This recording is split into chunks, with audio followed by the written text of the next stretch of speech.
দীপাবলি এবং কালী পুজো এই নামে প্রচলিত এসেই গেল এবং এই দিন অনেকের বাড়িতে কিন্তু লক্ষ্মী পুজো করার একটি প্রচলন রয়েছে। আমাদেরকে মনে রাখতে হবে লক্ষ্মী কিন্তু আপনার মেন এন্ট্রেন্স, আপনাদের প্রথম যে গেট সেখান থেকেই কিন্তু ঢোকে।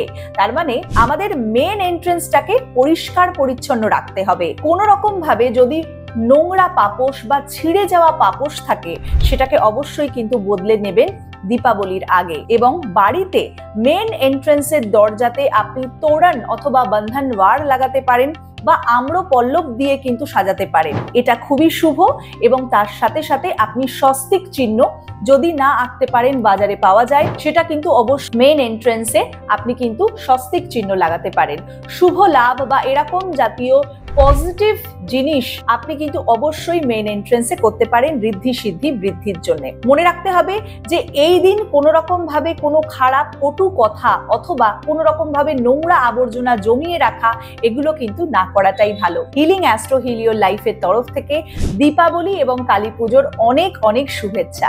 Healing astro heal your life.